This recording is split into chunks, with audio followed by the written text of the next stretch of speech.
जागतिक वसुंधरा दिन दरवर्षी 22 एप्रिल रोजी साजरा केला जातो.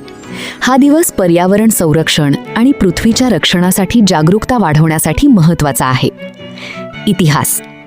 जागतिक वसुंधरा दिनाची सुरुवात 1970 मध्ये अमेरिकेतील खासदार गेलॉर्ड नेल्सन यांच्या कल्पनेतून झाली.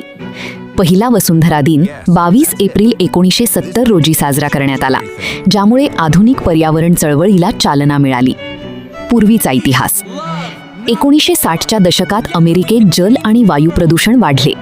सांता बर्बरा तेल सांडण, 1969 सारख्या घटनांनी जनजागृती झाली. व्हिएतनाम युद्धविरोधी विद्यार्थी चळवळीने नेल्सन यांना प्रेरित केले. नेल्सन यांनी पर्यावरण शिक्षणासाठी देशव्यापी कार्यक्रमाची कल्पना मांडली, ज्यामुळे 1970 मध्ये पहिला वसुंधरा दिन साजरा झाला. नेल्सनची भूमिका. विस्कॉन्सिनचे सिनेटर गेलॉर्ड नेल्सन 1916-2013 यांनी 1962 पासून प्रदूषण विरोधी विधेयके मांडली.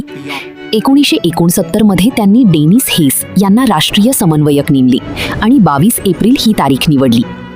त्यांच्या प्रयत्नांनी 200 कोटी लोक सहभागी झाले, ज्यामुळे EPA संस्था स्थापन झाली आणि पर्यावरण कायदे आले. नेल्सन म्हणाले, हा एक जुगार होता, पण सफल झाला. 1990 पासून हा दिवस जागतिक स्तरावर साजरा होऊ लागला आणि 2009 मध्ये संयुक्त राष्ट्रांनी याला आंतरराष्ट्रीय धरणीमाता दिन म्हणून घोषित केले. उद्देश. हा दिवस प्रदूषण, जंगलतोड, ग्लोबल वॉर्मिंग आणि प्लास्टिक प्रदूषण यांसारख्या समस्यांबाबत जागरूकता निर्माण करतो. पर्यावरण रक्षणासाठी व्यक्ती, संस्था आणि सरकारांना कृतीसाठी प्रेरित करणे हा मुख्य उद्देश आहे. साजरा कसा करावा? झाडे लागवा आणि प्लास्टिकचा वापर टाळा.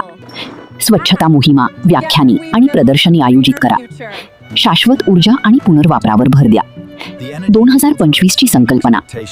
2025 मध्ये आपली शक्ती आपला ग्रह ही थीम होती, जी स्वच्छ ऊर्जेच्या वापरावर भर देते आणि 2030 पर्यंत ऊर्जा निर्मिती तिप्पट करण्याचे आवाहन करते.